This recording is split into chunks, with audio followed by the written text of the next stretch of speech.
Hello guys, welcome back to my class. In today's class we are going to teach you the lesson Enchanted Pool part 1 summary in Kannada presented by Kaviraj Dige GHS ಗಡಿಕೇಶ್ವರ್. ಇವತ್ತಿನ ತರಗತಿಗೆ ತಮ್ಮೆಲ್ಲರಿಗೂ ಸ್ವಾಗತ ಬಯಸ್ತಾ ಇವತ್ತಿನ ತರಗತಿಯಲ್ಲಿ ನಾವು ಎನ್ಚಾರ್ಟೆಡ್ pool ಅನ್ನೋ ಒಂದು ಲೆಸನ್ ಅನ್ನ 9ನೇ ತರಗತಿಗೆ ದ್ವಿತೀಯ ಭಾಷೆ ಇಂಗ್ಲಿಷ್ ನಲ್ಲಿ ಇರತಕ್ಕಂತ ಮೊದಲನೇ ಪಾಠವನ್ನ ಇವತ್ತು ಸಾರಾಂಶ ಮತ್ತು ಅದರ ಒಂದು ಕಥೆ ಮೂಲಕ ಕಲಿಯೋಣ. ಇಲ್ಲಿ ಪ್ರತಿಯೊಂದನ್ನ ಕಾರ್ಟೂನ್ಗಳ ಜೊತೆ ವಿವರಣೆ ಕೊಡಲಾಗಿದೆ. ಸೊ ಈ ವಿಡಿಯೋನ ಕೊನೆವರೆಗೂ ನೋಡಿ ಹಾಗೂ ನಿಮ್ಮ ಎಲ್ಲ ಫ್ರೆಂಡ್ಸ್ ಜೊತೆ ಕೂಡ ಶೇರ್ ಮಾಡ್ಕೊಳ್ಳಿ. ಹಾಗೂ ಈ ಪಾಠದಲ್ಲಿ ಬರ್ತಕ್ಕಂಥ ಪ್ರತಿಯೊಂದು ಪಾಯಿಂಟ್ಸ್ ಅನ್ನ ನಿಮ್ಮ ನೋಟ್ಬುಕ್ ಅಲ್ಲಿ ನೋಟ್ಸ್ ಮಾಡ್ಕೊಂಡು ಚೆನ್ನಾಗಿ ಓದಿ ಅಂತ ಹೇಳಿ ಇವತ್ತು ಪಾಠವನ್ನ ಪ್ರಾರಂಭ ಮಾಡೋಣ. ಸೊ ಪಾಠದ ಟೈಟಲ್ ಗೊತ್ತಾಯ್ತಲ್ಲ, ದಿ ಎನ್ಚಾಂಟೆಡ್ ಪೂಲ್ ಅಂದ್ರೆ ಮಾಯಾ ಸರೋವರ ಅಂತ ಕನ್ನಡದಲ್ಲಿ ಅರ್ಥ ಆಗುತ್ತೆ. ಇವತ್ತಿನ ಪಾಠದಲ್ಲಿ ನಾವು ಅರ್ಧ ಪಾಠವನ್ನ ಕಲಿಯೋಣ. ಇವತ್ತಿನ ಒಂದು ವಿಡಿಯೋಲಿ ಪಾರ್ಟ್ 1 ನೋಡೋಣ, ಮತ್ತೆ ನೆಕ್ಸ್ಟ್ ವಿಡಿಯೋಲಿ ನಾವು ಪಾರ್ಟ್ 2 ಕಲಿಯೋಣ. ಸೊ ನೋಡೋಣ ಎನ್ಚಾಂಟೆಡ್ ಪೂಲ್ ಬಗ್ಗೆ. ಎನ್ಚಾಂಟೆಡ್ ಪೂಲ್ ಅನ್ನ ಪಾಠ ಬರೆದವ್ರು ಯಾರು, ಅಬೌಟ್ ದಿ ಆಥರ್. ಸೊ ಅಲ್ಲಿ ಬರ್ತಕ್ಕಂಥ ಕವಿಯ ಪರಿಚಯವನ್ನ ನಾವು ಮಾಡ್ಕೊಳ್ಳೋಣ. ಈಗ Chakravarti Rajagopalachari, popularly known as Rajaji. So ಈ ಪಾಠವನ್ನು ಬರೆದವ್ರು ಯಾರು, ಸಿ ರಾಜಗೋಪಾಲ್ಚಾರಿ ಅಂತ ನಾವು ಶಾರ್ಟ್ ಆಗಿ ಹೇಳ್ತೀವಿ. ಸಿ ಅಂದ್ರೆ ಏನು, ಚಕ್ರವರ್ತಿ ಅಂತ. ಅಂದ್ರೆ ಚಕ್ರವರ್ತಿ ರಾಜಗೋಪಾಲ್ಚಾರಿ ಈ ಪಾಠವನ್ನ ಬರೆದರು. ಅವರನ್ನ ಶಾರ್ಟ್ ಆಗಿ ಪಾಪ್ಯುಲರ್ ಆಗಿ ಏನಂತ ಕರಿತಾ ಇದ್ರು ಅಂದ್ರೆ ರಾಜಾಜಿ ಅಂತ ಕರಿತಾ ಇದ್ರು. He was a great patriot, politician and also author of many books. ಅವರು ದೇಶಭಕ್ತರಾಗಿದ್ರು, ರಾಜಕಾರಣಿಗೆ ಆಗಿದ್ರು, ಜೊತೆಗೆ ಹಲವಾರು ಪುಸ್ತಕಗಳ ಒಂದು ಲೇಖಕರು ಕೂಡ ಅವರು ಆಗಿದ್ರು. His popular books are on Bhagavad Gita, the Upanishads, Ramayana and Mahabharata. ಅವರು ಸಾಕಷ್ಟು ಪುಸ್ತಕನ ಬರೆದಿದ್ದಾರೆ. ಯಾವ ಒಂದು ಟಾಪಿಕ್ ಮೇಲೆ ಬರೆದಿದ್ದಾರೆ ಅಂದ್ರೆ ಭಗವದ್ಗೀತೆ ಆಗಿರ್ಬೋದು, ಉಪನಿಷತ್ತುಗಳ ಬಗ್ಗೆ ಆಗಿರ್ಬೋದು, ರಾಮಾಯಣ, ಮಹಾಭಾರತ, ಹೀಗೆ ಇವುಗಳ ಒಂದು ಟಾಪಿಕ್ಗೆ ಸಂಬಂಧಪಟ್ಟಂತೆ ಸಾಕಷ್ಟು ಕಥೆಗಳನ್ನ ಅವರು ಬರೆದಿದ್ದಾರೆ. ಇಷ್ಟು ನಾವು ಇವು ಲೇಖಕರ ಒಂದು ಪರಿಚಯವನ್ನ ಈ ಪಾಠದಲ್ಲಿ ಮಾಡ್ಕೊಂಡಿದ್ದೀವಿ.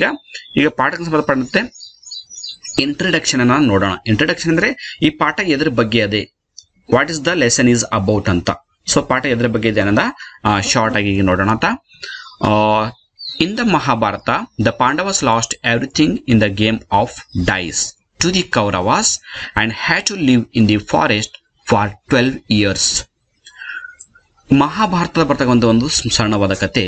ಅಲ್ಲಿ ಏನಾಗುತ್ತೆ ಅಂದ್ರೆ ಪಾಂಡವರು ಈ game of dice, DIC, dice ಅಂದ್ರೆ ಏನು, ಚದುರಂಗದ ಆಟ. ಸೊ ಪಾಂಡವರು ಚದುರಂಗದ ಆಟದಲ್ಲಿ ಕೌರವರ ಜೊತೆ ಸೋಲ್ತಾರೆ. ಅಂದ್ರೆ ಕೌರವರು ಈ ಒಂದು ಚದುರಂಗದ ಆಟದಲ್ಲಿ ಗೆದ್ದಿದ್ದಾರೆ, ಪಾಂಡವರು ಸೋತ್ ಬಿಡ್ತಾರೆ. ಸೊ ಸೋತ್ ಬಿಟ್ಟು ಸಲುವಾಗಿ ಅವರು 12 ವರ್ಷಗಳ ಒಂದು ವನವಾಸವನ್ನ ಅನುಭವಿಸಬೇಕಾಗುತ್ತೆ. ಮುಂದೆ ಏನಾಗುತ್ತೆ, during this period they had to constantly move from place to place for safety and to meet their daily needs. So ಇದಕ್ಕಾಗಿ ಏನಿತ್ತು ಅಂದ್ರೆ ಅವರು 12 ವರ್ಷ ವನವಾಸಕ್ಕಾಗಿ ಪಾಂಡವರು ಹೋಗ್ಬೇಕಾಯ್ತು. ಆ 12 ವರ್ಷದವರೆಗೆ ಅವರು ಒಂದು ಸ್ಥಳದಿಂದ ಬೇರೆ ಬೇರೆ ಸ್ಥಳಗಳಿಗೆ ಅಲಿಬೇಕಾಗಿತ್ತು. ತಮ್ಮ ದಿನನಿತ್ಯದ ಅಗತ್ಯಗಳು ಅಂದ್ರೆ ಊಟ ಆಗಿರ್ಬೋದು, ನೀರಾಗಿರ್ಬೋದು, ಇದಕ್ಕೆಲ್ಲ ತುಂಬಾನೇ ಸಮಸ್ಯೆನ ಅನುಭವಿಸಬೇಕಾಗುತ್ತೆ. ಹೀಗಾಗಿ ಮುಂದೆ ಇದೇನಾಗುತ್ತೆ ಅಂದ್ರೆ ಅವರಿಗೆ ಒಂದು ಪ್ರಾಬ್ಲಮ್ 12 ವರ್ಷ ಆ ಒಂದು ಸಮಸ್ಯೆಗಳನ್ನ ಅವರು ಕಳಿಬೇಕಾಗುತ್ತೆ. One day in the 12th year the Pandava brothers wandered deep into the forest in pursuit of a deer. So 12ನೇ ವರ್ಷ ಅಂದ್ರೆ ಕೊನೆಯ ವರ್ಷದಲ್ಲಿ ಅವರು ವನವಾಸ ಮುಗಿಸೋಕೆ ಇನ್ನೊಂದು ವರ್ಷ ಇರುತ್ತೆ. 12ನೇ ವರ್ಷದ ಒಂದು ವನವಾಸದ ಸಮಯದಲ್ಲಿ ಏನಾಗುತ್ತೆ ಅಂದ್ರೆ ಪಾಂಡವರು ಕಾಡಿನಲ್ಲಿ ಒಂದು ಜಿಂಕೆಯನ್ನ ಬೆನ್ನತ್ತಿರ್ತಾರೆ. ಒಂದು ಮಾಯಾ ಜಿಂಕೆ, ಡೀರ್ ಅಂತೀವಲ್ಲ, ಡೀರ್ ಅಂದ್ರೆ ಏನು, ಜಿಂಕೆ. ಆ ಜಿಂಕೆಯನ್ನ ಬೆನ್ನತ್ಕೊಂಡು ಹೋಗಿರ್ತಾರೆ. ಸೊ ಅವಾಗ ಅವರಿಗೆ ತುಂಬಾನೇ ನೀರಡಿಕೆ ಆಗುತ್ತೆ. ಆ ನೀರಡಿಕೆ ಆದಾಗ ಏನಾಗುತ್ತೆ ಅನ್ನೋದೇ ಈ ಪಾಠದ ಒಂದು ಕತೆ. ಸೊ ಕಥೆಯನ್ನ ಈಗ ಒಂದೊಂದಾಗಿ ವಿವರವಾಗಿ ನೋಡೋಣ ಅಂತ. ಫಸ್ಟ್ ಸ್ಟಾಂಜಾ ನೋಡೋಣ. ಈಗ ಫಸ್ಟ್ ಪ್ಯಾರಾಗ್ರಾಫ್ ಇಲ್ಲಿ ಲೆಸನ್ ಬರ್ತಕ್ಕಂಥದ್ದು. The sun was hot over the 5 brothers grew more and more weary and thirsty. Yudhishthira sank down under a tree to rest and said to Nakula. So ಮುಂದೆ ಏನಾಗುತ್ತೆ ಅಂದ್ರೆ ಒಂದ್ ದಿವಸ ನೆತ್ತಿ ಮೇಲೆ ಸೂರ್ಯ ಬಂದಿರ್ತಾನೆ. ನೆತ್ತಿ ಮೇಲೆ ಸೂರ್ಯ ಬಂದಿರ್ತಾನೆ ಅಂದ್ರೆ ಅರ್ಥ ಏನು, ಸಮಯ 12 ಗಂಟೆ ಆಗಿರುತ್ತೆ, ತುಂಬಾನೇ ಬಿಸಿಲಾಗಿರುತ್ತೆ. ಈ 5 ಜನ ಬ್ರದರ್ಸ್, 5 ಬ್ರದರ್ಸ್ ಅಂದ್ರೆ ಯಾರು, ಪಾಂಡವರು, ಪಂಚ ಪಾಂಡವರು ಅಂತೀವಲ್ಲ, ಪಂಚ ಪಾಂಡವರು ಅಂದ್ರೆ 5 ಬ್ರದರ್ಸ್. ಸೊ ಆ 5 ಜನ ಯಾರು, ಯುಧಿಷ್ಠಿರ, ಅರ್ಜುನ, ಭೀಮ, ನಕುಲ ಮತ್ತು ಸಹದೇವ. ಈ 5 ಜನರನ್ನು ನಾವು ಪಂಚ ಪಾಂಡವರು ಅಂತ ಕರಿತೀವಿ. ಅವ್ರಿಗೆ ತುಂಬಾನೇ ನೀರಡಿಕೆ ಆಗಿರುತ್ತೆ. ಯಾಕಂದ್ರೆ ಕಾಡಿನಲ್ಲಿ ಅವರು ಒಂದು ಜಿಂಕೆಯನ್ನ ಬೆನ್ನಟ್ಕೊಂಡು ಹೋಗಿರ್ತಾರೆ, ಬೆನ್ನ ಹತ್ತಿರ್ತಾರೆ. ಸೊ ಅವಾಗ ಏನಾಗುತ್ತೆ, ಬಿಸಿಲು ತುಂಬಾನೇ ಜಾಸ್ತಿ ಆಗಿರುತ್ತೆ, ನೀರಡಿಕೆ ಆಗುತ್ತೆ. ನೀರಡಿಕೆ ಆದಾಗ ಏನಾಗುತ್ತೆ ಅಂದ್ರೆ ಆ ಪಂಚ ಪಾಂಡವರಲ್ಲಿ ದೊಡ್ಡವರು ಯಾರು ಇರ್ತಾರೆ, ಯುಧಿಷ್ಠಿರ. ಅವನೇನ್ ಮಾಡ್ತಾನೆ ಅಂದ್ರೆ ಒಂದು ಗಿಡ ಕೆಳಗೆ ಕೂಡ್ತಾನೆ. Sank under a tree to rest and say to Nakula. ಗಿಡ ಕೆಳಗೆ ಕೂಡ್ತಾನೆ ಮತ್ತು ನಕುಲನಿಗೆ ಏನ್ ಹೇಳ್ತಾನೆ ಅಂದ್ರೆ, ನೋಡಿ ಇಲ್ಲಿ ಚಿತ್ರದ ನೋಡ್ತಾ ಇದೀವಲ್ಲ, ಇವ್ರು ಯಾರು? ಯುಧಿಷ್ಠಿರ. ಯುಧಿಷ್ಠಿರ ಅಂದ್ರೆ ಈ ಪಂಚಪಾಂಡವರಲ್ಲಿ ದೊಡ್ಡ ಅಣ್ಣ, ಎಲ್ಡರ್ ಬ್ರದರ್ ಅಂತ ಹೇಳ್ತೀವಲ್ಲ ಅವರು. ನೋಡಿ ಏನ್ ಹೇಳ್ತಾನೆ Yudhishthira, brother climb that tree and see whether there is any pool or river nearby. So ಇಲ್ಲಿ ಯುಧಿಷ್ಠಿರ ನಕುಲನಿಗೆ ಏನ್ ಹೇಳ್ತಾನಂದ್ರೆ, ನೋಡತಮ್ಮ ಗಿಡ ಏರಿ ಇಲ್ಲಿ ಸುತ್ತಮುತ್ತ ಎಲ್ಲಾದ್ರೂ ನೀರ್ ಕಾಣ್ತಾವೇನೋ ನೋಡು, ಯಾಕಂದ್ರೆ ತುಂಬಾನೇ ನೀರ್ಕಾಗಿದೆ. ಅದ್ ಕಾಡಿನಾಗ ಗಿಡಗಳ ಮರಿಯಲ್ಲಿ ನೀರು ಕಾಣೋದಿಲ್ವಲ್ಲ, ಅದಕ್ಕಾಗಿ ಗಿಡ ಏರಿ ನೋಡು ಅಂತ ಯುಧಿಷ್ಠಿರ ಹೇಳ್ತಾನೆ. ಸೊ ಅವಾಗ ನಕುಲ ಬರ್ತಾನೆ. ಇಲ್ಲಿ ದೃಶ್ಯದಲ್ಲಿ ಕಾಣ್ತಿದ್ದೀವಲ್ಲ, ಇವ್ರು ಯಾರು? ನಕುಲ. ಸೊ ನಕುಲ ಏನ್ ಹೇಳ್ತಾನೆ, at a little distance I see water plants and cranes, there must certainly be water there ಅಂತ. ಅಂದ್ರೆ ಅವಾಗ ನಕುಲ ಏನ್ ಮಾಡ್ತಾನೆ ಅಂದ್ರೆ, ಗಿಡವನ್ನ ಹತ್ತಾನೆ, ಗಿಡ ಏರಿ ನೋಡ್ತಾನೆ. ಆ ದೂರದಲ್ಲಿ ಏನ್ ಕಾಣಿಸ್ತಾ ಇರುತ್ತೆ ಅಂದ್ರೆ, ಅಲ್ಲಿ ವಾಟರ್ ಪ್ಲಾಂಟ್ಸ್ ಕಾಣ್ತಾ ಇರುತ್ತೆ, ಅಂದ್ರೆ ನೀರಿನಿಂದ ಬೆಳೆದಂತ ಗಿಡಗಳು ಕಾಣ್ತಾ ಇರುತ್ತೆ, ಹಚ್ಚ ಹಸುರಾದಂತ ಗಿಡಗಳು ಕಾಣ್ತಾ ಇರ್ತವೆ. ಅಲ್ಲಿ ಕ್ರೇನ್ ಕಾಣುತ್ತೆ. ಕ್ರೇನ್ ಅಂದ್ರೆ ನಾವು ನೀರಲ್ಲಿರ್ತಕ್ಕಂಥ ಹಂಸ ಪಕ್ಷಿಗಳು ಇರ್ತಾವಲ್ಲ, ಕೊಕ್ಕರೆ ಪಕ್ಷಿಗಳು, ಆ ಪಕ್ಷಿಗಳು. There must certain be water there. ಇದೆಲ್ಲ ಗುರುತಿಸಿದಂತ ನಕುಲ ಏನ್ ಹೇಳ್ತಾನೆ, ಅಲ್ಲಿ ನೀರು ಇರಬಹುದು ಅಂತ ಗೆಸ್ ಮಾಡಿ ಕೂಗಿ ಹೇಳ್ತಾನೆ. ಯಾಕಂದ್ರೆ ಎಲ್ಲಿ ನೀರುತ್ತೆ ಅಲ್ಲಿ ಸಹಜವಾಗಿ ಗಿಡಗಳು ಬೆಳೆಯುತ್ತೆ, ಪಕ್ಷಿಗಳೆಲ್ಲ ಹಾರಾಡ್ತಿರ್ತೇವಲ್ಲ, ಹೀಗಾಗಿ ಅವ್ರಿಗೆ ಏನೇನು ಗೊತ್ತಾಗುತ್ತೆ ಅಂದ್ರೆ ಅಲ್ಲಿ ನೀರಿವೆ ಅಂತ ಗೊತ್ತಾಗುತ್ತೆ. ಸೊ ಮುಂದೆ ಏನಾಗುತ್ತೆ ಅನ್ನೋದು ಈಗ ನೋಡೋಣ. ಮುಂದೆ ಏನಾಗುತ್ತೆ ಅಂದ್ರೆ, ಸೆಕೆಂಡ್ ಪ್ಯಾರಾಗ್ರಾಫ್ ನೋಡ್ತಾ ಇದೀವಿ ಪಾಠದ್ದು. Yudhishthira sent Nakula to bring water to drink. Nakula was happy by seeing water pool. So ಅವಾಗ ನಕುಲ ಏನ್ ಮಾಡ್ತಾನೆ, ಗಿಡ ಇಳಿದು ನೀರ್ ತರಕ್ ಹೋಗ್ತಾನೆ. ಯುಧಿಷ್ಠಿರ ಕೂಡ ಆತನಿಗೆ ನೀರ್ ತಗೊಂಡು ಬಾ ಕುಡ್ಲಿಕ್ಕೆ ಅಂತ ಹೇಳಿ ಕಳಿಸ್ತಾನೆ. ನಕುಲ ಹಾಗೆ ಹೋಗ್ತಾ ಇರ್ತಾನೆ. ಹೋದ್ಮೇಲೆ ಏನ್ ಕಾಣುತ್ತೆ ಅಂದ್ರೆ, ಅಲ್ಲಿ ಒಂದು ನೀರಿಂದು ಒಂದು ಸರೋವರ ಕಾಣುತ್ತೆ. ಆ ಸರೋವರ ನೋಡಿದಂತ ನಕುಲನಿಗೆ ತುಂಬಾನೇ ಸಂತೋಷ ಆಗುತ್ತೆ. ನೆಕ್ಸ್ಟ್ ನೋಡಿ ಏನಾಗುತ್ತೆ, he was very thirsty so he decided to drink water first. So ಆ ನೀರಿನ ಕೊಳದ ಹತ್ರ ನಕುಲ ಹೋಗ್ತಾನೆ. ಅವನಿಗೆ ಆ ನೀರಿನ ಕೊಳ ನೋಡಿ ತುಂಬಾನೇ ಸಂತೋಷ ಆಗುತ್ತೆ, ಯಾಕಂದ್ರೆ ತುಂಬಾನೇ ನೀಡಕ್ಕಾಗುತ್ತಲ್ಲ, ಹೀಗಾಗಿ ಮೊದಲು ತಾನು ನೀರು ಕುಡಿಬೇಕು ಅಂತ ಡಿಸೈಡ್ ಮಾಡಿ ಆ ನೀರಿನ ಕೊಳದಲ್ಲಿ ಇಳಿತಾನೆ. But when he dip his hand in the water he heard a voice which said. So ಆ ನಕುಲ ನೀರಿನ ಕೊಳದಲ್ಲಿ ಇಳಿದು ತನ್ನ ಕೈಗಳನ್ನ ನೀರಲ್ಲಿ ಅದ್ದುತ್ತಾನೆ. ಡಿಪ್ ಅಂದ್ರೆ ಅದ್ದೋದು. ಸೊ ನೀರಲ್ಲಿ ಕೈ ಹಾಕಿ ನೀರು ಕುಡಿಬೇಕು ಅನ್ನುವಷ್ಟರಲ್ಲಿ ಅವನಿಗೆ ಒಂದು ಧ್ವನಿ ಕೇಳಿಸುತ್ತೆ. ಸೊ ಆ ಧ್ವನಿ ಏನ್ ಹೇಳುತ್ತೆ ನೋಡಿ, ಅದು ಮಾತಾಡ್ತಕ್ಕಂಥ ಒಂದು ಇನ್ವಿಸಿಬಲ್ ವಾಯ್ಸ್ ಅಂತ, ಅಂದ್ರೆ ಅಶರೀರವಾಣಿ ಮಾತಾಡ್ತಿರುತ್ತೆ. ಅಲ್ಲಿ ಯಾವುದೇ ಧ್ವನಿ ಮಾತ್ರ ಕೇಳಿಸ್ತಾ ಇರುತ್ತೆ, ಯಾವುದೇ ಶರೀರ ಇರೋದಿಲ್ಲ. ಸೊ ಇದಕ್ಕಾಗಿ ನಾನು ಒಂದು ಕಾಲ್ಪನಿಕ ದೃಶ್ಯವಾಗಿ ಇದೊಂದು ಕೊಟ್ಟಿರ್ತೀನಿ. ಇದೇನು ಬಾಡಿಲೆಸ್ ವಾಯ್ಸ್ ಅಂತ ನಾವು ಈ ದೃಶ್ಯವನ್ನ ನೋಡಿ ಹೇಳ್ಬೋದು. ಇದು ಏನ್ ಹೇಳುತ್ತೆ ಅಂದ್ರೆ, ಈಗ stop Nakula, don't drink, do not drink, this pool belongs to me, O son of Madri, answer my questions and then drink the water ಅಂತ ಹೇಳುತ್ತೆ. ಏನ್ ಹೇಳುತ್ತೆ, ಸ್ಟಾಪ್ ನಕುಲ, ನಕುಲ ನಿಲ್ಸು, ನೀರು ಕುಡಿಬೇಡ, ಯಾಕಂದ್ರೆ ಈ ನೀರಿನ ಕೊಳ ನಂದಿದೆ, ನೀನು ಮಾದರಿ ಸನ್ನಿಧಿ ಅಂತ ನನಗೆ ಗೊತ್ತಿದೆ. ಸೊ ಅದಕ್ಕೆ ಏನ್ ಮಾಡಬೇಕು, ನಾನು ಕೇಳ್ತಕ್ಕಂಥ ಪ್ರಶ್ನೆಗಳಿಗೆ ಮೊದಲು ಉತ್ತರ ಕೊಡು, ಆಮೇಲೆ ನೀರು ಕೊಡಿ ಅಂತ ಆ ಒಂದು ಧ್ವನಿ ಅಶರೀರವಾಣಿ ಹೇಳುತ್ತೆ. ಸೊ ಹೇಳಿದಾಗ ಏನಾಗುತ್ತೆ, but Nakula ignore the warning and drink water. ಆದ್ರೆ ನಕುಲ ಆ ವಾರ್ನಿಂಗ್ ಅನ್ನ ಕೇರ್ಲೆಸ್ ಮಾಡಿ ನೀರು ಕುಡಿತಾನೆ. Suddenly he feel terribly drowsy and fell down. Drowsy ಅಂದ್ರೇನು, ಒಂದ್ ರೀತಿ ನಿದ್ರಾವಸ್ಥೆ ಅಂತ ಹೇಳ್ತೀವಲ್ಲ ಅದು. And fell down to all appearance dead. ಆ ನೀರು ಕುಡಿದ ತಕ್ಷಣ ನಕುಲನಿಗೆ ಏನಾಗುತ್ತೆ ಅಂದ್ರೆ, ಸುಸ್ತಾದಾಗ ಆಗುತ್ತೆ, ನಿದ್ದೆ ಬಂದಾಗ ಆಗುತ್ತೆ, ಅಲ್ಲೇ ಸತ್ತ ಹಾಗೆ ಬಿದ್ದು ಬಿಡ್ತಾನೆ. ನೀರಿನ ಕೊಳ ಹತ್ರ ಸತ್ತ ತರ ಬಿದ್ದು ಬಿಡ್ತಾನೆ. ಏನಾಗುತ್ತೆ next, when Nakula did not return for a long time Yudhishthira sent Sahadeva to see what the matter was. ಅವಾಗ ಯುಧಿಷ್ಠಿರ ಏನ್ ಮಾಡ್ತಾನಂದ್ರೆ, ನಕುಲ ನೀರ್ ತರಲಿಕ್ಕೆ ಹೋದವನು ಇನ್ನೂ ಬರ್ಲೇ ಇಲ್ಲಲ್ಲ, ಯಾಕೆ ಲೇಟ್ ಆಯ್ತು, ಅದಕ್ಕೆ ನೋಡ್ಕೊಂಡ್ ಬಿಡೋ ಸಲುವಾಗಿ ಸಹದೇವನಿಗೆ ಕಳಿಸ್ತಾನೆ. ಈ ದೃಶ್ಯದಲ್ಲಿ ನೋಡ್ತೀವಲ್ಲ, ಈತನೇ ಸಹದೇವ. ಈಗ ಸಹದೇವ ನೀರು ತರಲಿಕ್ಕೆ ಹೋಗ್ತಾನೆ. ಏನಾಗುತ್ತೆ ಮುಂದೆ, Sahadeva also ignore the warning, he drank the water and sat once dropped down. So ಈಗ ಸಹದೇವ ಕೂಡ ನೀರು ತರಲಿಕ್ಕೆ ಹೋಗ್ತಾನೆ. ಆ ನೀರಿನ ಕೊಳ ಹತ್ರ ಹೋದಾಗ ಅಲ್ಲಿ ಕಾಣುತ್ತೆ, ಅಲ್ಲಿ ನಕುಲ ಸತ್ ಬಿದ್ದಿರ್ತಾನೆ. ಅದಕ್ಕೆ ಈ ಸಹದೇವ ಏನ್ ಮಾಡ್ತಾನಂದ್ರೆ, ಅವನು ಕೂಡ ನೀರು ಕುಡಿಬೇಕು, ಮೊದಲು ನೀರ್ಕಾಗಿದೆ, ಆಮೇಲೆ ಸಹದೇವ ಏನಾಗಿದೆ ನೋಡ್ಬೇಕು ಅಂತ ನೀರಿನ ಕೊಳಕ್ಕೆ ಇಳಿತಾನೆ. ನೀರಿನ ಕೊಳಕ್ಕೆ ಇಳಿದಾಗ ಅವನಿಗೆ ಮತ್ತೆ ಆ ಧ್ವನಿ ಕೇಳಿಸುತ್ತೆ. ಈಗಾಗಲೇ ನಕುಲನಿಗೆ ಹೇಳಿದಂತ ಒಂದು ಧ್ವನಿ ಕೇಳ್ತೀವಲ್ಲ, ಆ ಅಶರೀರವಾಣಿ ಯಾವ ತರ ಮಾತಾಡುತ್ತೆ ಆ ತರ ಸಹದೇವನಿಗೆ ಕೂಡ ಎಚ್ಚರಿಕೆ ಕೊಡುತ್ತೆ. ಏನಂತ, ಈ ನೀರಿನ ಕೊಳ ನಂದಿದೆ, ನೀರ್ ಕುಡಿಬೇಡ ಅಂತ ಹೇಳುತ್ತೆ. ಸಹದೇವನಿಗೆ ಕೂಡ ಏನಾಗುತ್ತೆ, ತುಂಬಾನೇ ನೀಡಿಕಾಗುತ್ತೆ. ಹೀಗಾಗಿ ಆ ಮಾತನ್ನ ಕೇರ್ಲೆಸ್ ಮಾಡ್ತಾನೆ, ಕೇಳೋದಿಲ್ಲ. ಆತ ಕೂಡ ನೀರ್ ಕುಡಿತಾನೆ. He drank the water and at once drop down. Sahadev ಕೂಡ ಆ ವಾರ್ನಿಂಗ್ ಅನ್ನ ಕೇರ್ಲೆಸ್ ಮಾಡ್ತಾನೆ, ನೀರ್ ಕುಡಿತಾನೆ. ಈತ ಕೂಡ ಸತ್ತು ಅಲ್ಲೇ ಬಿದ್ದ್ಬಿಡ್ತಾನೆ. ಸೊ ಈಗಾಗಲೇ ನೀರಿನ ಕೊಳ ಹತ್ರ ಇಬ್ಬರು ಬಿದ್ಬಿಟ್ರು, ಒಂದು ನಕುಲ, ಇನ್ನೊಂದು ಸಹದೇವ. ನೆಕ್ಸ್ಟ್ ಏನಾಗುತ್ತೆ, when Sahadeva too fail to return Yudhishthira sent Arjuna. So Sahadeva ಕೂಡ ಬರ್ಲೇ ಇಲ್ಲ. ಅದಕ್ಕೆ ಯುಧಿಷ್ಠಿರ ಏನ್ ಮಾಡ್ತಾನೆ ಅಂದ್ರೆ, ಯಾಕೋ ಇಬ್ರು ಹೋದವರು ಆ ಕಡೆ ಹೋದ್ರಲ್ಲ, ಯಾಕೋ ಬರ್ಲೇ ಇಲ್ಲಲ್ಲ. ಸೊ ಅದಕ್ಕೆ ಏನ್ ಮಾಡ್ತಾನೆ ಅಂದ್ರೆ ಅರ್ಜುನನಿಗೆ ಕಳಿಸ್ತಾನೆ. ಈಗ ಯುಧಿಷ್ಠಿರ ಅರ್ಜುನನಿಗೆ ಕಳಿಸ್ತಾನೆ. ಅರ್ಜುನ್ ಕೂಡ ಹೋಗ್ತಾನೆ. ಏನಾಗುತ್ತೆ ನೋಡಿ, Arjuna went and saw his brothers lying dead near the pool. Arjun ಕೂಡ ಅಲ್ಲಿ ಹೋಗ್ತಾನೆ. ಹೋದಾಗ ಆ ನೀರಿನ ಕೊಳದ ಹತ್ರ ನಕುಲ ಮತ್ತು ಸಹದೇವ ಬಿದ್ದುದನ್ನ ಕಾಣ್ತಾನೆ. ಕಂಡ ನಂತರ ಅವನಿಗೆ ತುಂಬಾನೇ ಕೋಪ ಬರುತ್ತೆ. ಏನಾಗುತ್ತೆ, ಹಾರ್ಟ್ ಬ್ರೋಕನ್ ವಿತ್ ಗ್ರೀಫ್. ಆತನ ದುಃಖದಿಂದ ಒಂದು ಎದೆ ಒಡೆದು ಹೋಗುತ್ತೆ. ಹಾರ್ಟ್ ಬ್ರೋಕನ್ ವಿತ್ ಗ್ರೀಫ್ ಅಂದ್ರೆ ದುಃಖದಿಂದ ಗಾಬರಿ ಬೀಳೋದು, ಎದೆ ಹೊಡ್ಕೊಳ್ಳೋದು ಅಂತ ಹೇಳ್ತೀವಿ. He wanted to avenge their deaths. Avenge ಅಂದ್ರೆ ಏನು, ಪ್ರತಿಕಾರ ತೆಗೆದುಕೊಳ್ಳೋದು. ಸೊ ಅರ್ಜುನ ಒಂದು ಡಿಸೈಡ್ ಮಾಡ್ತಾನೆ ಅಂತ, ನನ್ನ ನಮ್ಮ ತಮ್ಮಂದರಿಗೆ ಈ ತರ ಯಾರು ಮಾಡ್ಯಾರೋ ಅವರಿಗೆ ನಾನು ಒಂದು ಗತಿ ಕಾಣಿಸ್ಬಿಡ್ತೀನಿ, ಅವ್ರ ಮ್ಯಾಗೆ ನಾನು ಸೇಡ್ ತಕೊಂಡ್ಬಿಡ್ತೀನಿ ಅಂತ ಕೂಗ್ತಾನೆ. He was also very thirsty. ಆದ್ರೆ ಅರ್ಜುನನ್ ಕೂಡ ತುಂಬಾನೇ ನೀರಡಕ್ಕಾಗಿರುತ್ತೆ. Try to drink water. ಅದಕ್ಕಾಗಿ ಆತ ಕೂಡ ಏನ್ ಮಾಡ್ತಾನೆ ಅಂದ್ರೆ ನೀರಿನ ಕೊಳಕ್ಕೆ ಹೋಗಿ ನೀರ್ ಕುಡ್ಲಿಕ್ಕೆ ಟ್ರೈ ಮಾಡ್ತಾನೆ. ಸೊ ಅರ್ಜುನ ನೀರ್ ಕುಡ್ಲಿಕ್ಕೆ ಹೋದಾಗ ಏನಾಗುತ್ತೆ, again the warning voice was heard.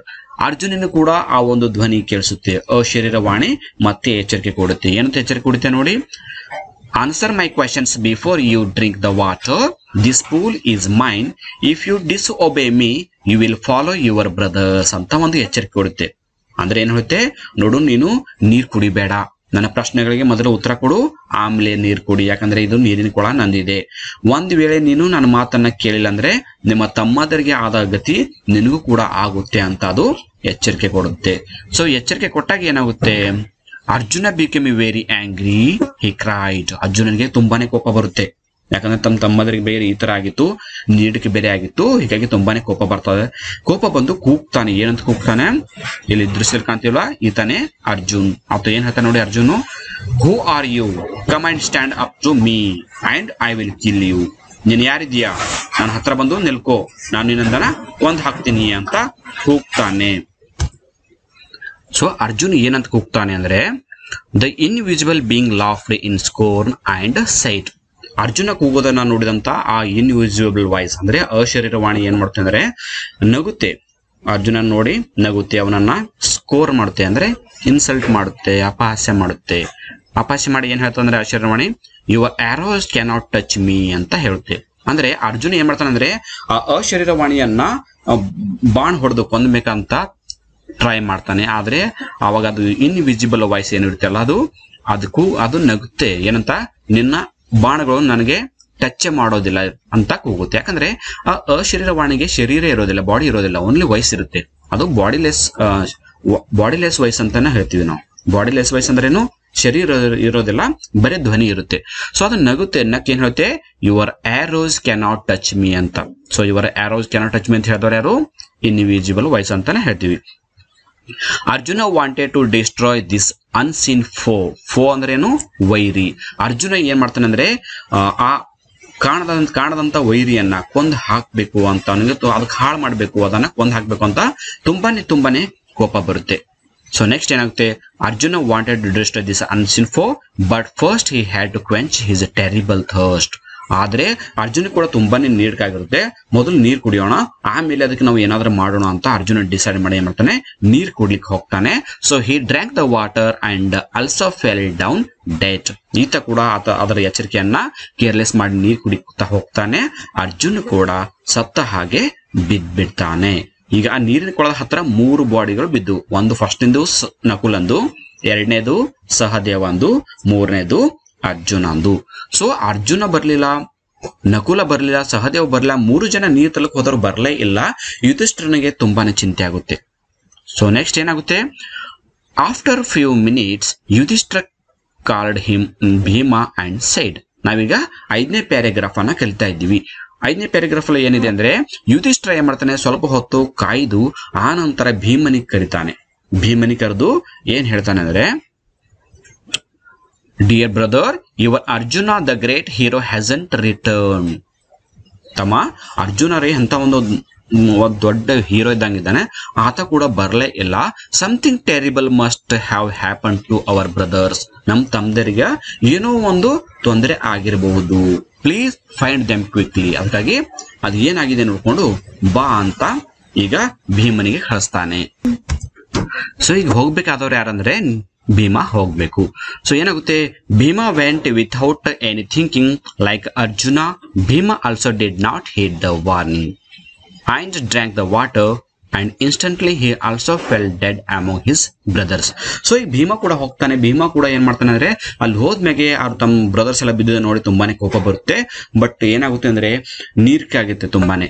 So ನೀರ್ ಕುಡಿದು ಆಮೇಲೆ ಅದ್ರ ಬಗ್ಗೆ ವಿಚಾರಣೆ ಮಾಡುವಂತ ಹೋಗಿ ಕೊಳಕ್ ಹೋಗಿ ನೀರ್ ಕುಡಿತಾನ. ನೀರ್ ಕುಡ್ಲಿಕ್ಕೆ ಹೋಗೋ ಟೈಮಲ್ಲಿ ಅವನಿಗೆ ಕೂಡ ಇನ್ವಿಸಿಬಲ್ ವಾಯ್ಸ್ ಏನ್ ಹೇಳುತ್ತೆ, ಅಶರೀರವಾಣಿ ಏನ್ ಹೇಳುತ್ತೆ ಅಂದ್ರೆ, ನೀರ್ ಕುಡಿಬೇಡ, ಇದು ನನ್ನ ಕೊಳ ಇದೆ, ನೀರ್ ಕುಡಿದಿದ್ರೆ ನಿಮ್ ತಮ್ಮಂದರಿಗಾದ ಗತಿ ನಿನಗೂ ಬರುತ್ತೆ ಅಂತ ಒಂದು ಎಚ್ಚರಿಕೆ ಕೊಡುತ್ತೆ. ಆದ್ರೂ ಕೂಡ ಭೀಮ ಆ ಎಚ್ಚರಿಕೆಯನ್ನ ತಿರಸ್ಕಾರ ಮಾಡಿ, ನೆಗ್ಲೆಕ್ಟ್ ಮಾಡಿ ಏನ್ ಮಾಡ್ತಾನೆ ಅಂದ್ರೆ ನೀರ್ ಕುಡ್ಲಿಕ್ಕೆ ಹೋಗ್ತಾನೆ. ತನ್ನ ಶರೀರದಂತ ಎಲ್ಲ ಬಲ ಹೋದಂಗಾಗಿ ಆತ ಕೂಡ ಕೊಳ ಹತ್ತಿರ ಸತ್ತ ಹಾಗೆ ಬಿದ್ದ್ಬಿಡ್ತಾನೆ. ಸೊ ಮುಂದೆ ಏನ್ ಆಗುತ್ತೆ ಅನ್ನೋದು ಈಗ ನೋಡೋಣ ಅಂತ. ಮುಂದೆ ಏನಾಗುತ್ತೆ ನೋಡಿ, ಪ್ಯಾರಾಗ್ರಾಫ್ ನಂಬರ್ ನಾವು 6 ಕಲಿತಾ ಇದ್ದೀವಿ ಈಗ.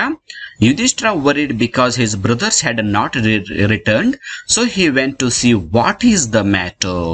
ಸೊ ಯುಧಿಷ್ಠಿರಿಗೆ ಏನಾಗುತ್ತೆ ಅಂದ್ರೆ ತುಂಬಾನೇ ಭಯ ಆಗುತ್ತೆ. ಎಲ್ಲ ಹೋದ್ರು ಆ ಕಡೆ ಹೋಗ್ತಾ ಇದಾರೆ. ನಕುಲ ಹೋದ, ಸಹದೇವ ಹೋದ, ಅರ್ಜುನ ಹೋದ, ಭೀಮಾನು ಹೋದ, ಒಬ್ರು ಬರ್ಲಿಲ್ಲ, ನಾನು ಕೊನೆಗೆ ಒಬ್ಬನೇ ಉಳಿದಿನಲ್ಲ, ಏನಾಗಿರ್ಬಹುದು, ಅದು ಏನಾಗಿದೆ ನಾನೇ ನೋಡ್ಬೇಕು ಅಂತ ಸ್ವತಃ ಯುಧಿಷ್ಠಿರನ ಈಗ ಆ ಕಡೆಗೆ ಹೋಗ್ಲಿಕ್ಕೆ ಪ್ರಾರಂಭ ಮಾಡ್ತಾನೆ. When he came near a pool, he saw his 4 brothers lying on the ground. So ಆ ನೀರಿನ ಕೊಳಕ್ಕೆ ಹೋದಾಗ ಏನಾಗುತ್ತೆ ಅಂದ್ರೆ ಆ ನೀರಿನ ಕೊಳ ಹತ್ರ ತನ್ನ 4 ಜನ ತಮ್ಮಂದಿರು ಬಿದ್ದಿದ್ದನ್ನ ಕಾಣ್ತಾನೆ. ಇಲ್ಲಿ ನಾವು ದೃಶ್ಯದಲ್ಲಿ ನೋಡ್ತಾ ಇದೀವಲ್ಲ, ಫೋಟೋದಲ್ಲಿ ಇಲ್ಲಿ ನೀರಿನ ಕೊಳ ಇದೆ, ಇಲ್ಲೊಂದು ಕ್ರೇನ್ ಪಕ್ಷಿ ಇದೆ, ಇಲ್ಲಿ ಆ 4 ಜನ ಬ್ರದರ್ಸ್ ಬಿದ್ದಿದ್ದನ್ನ ಕಾಣ್ತಾ ಇದ್ದೀವಿ. ಸೊ ಇಲ್ಲಿ ನಿಂತವ್ರು ಯಾರು ಅಂದ್ರೆ ಯುಧಿಷ್ಠಿರ ನಿಂತಿದ್ದಾನೆ.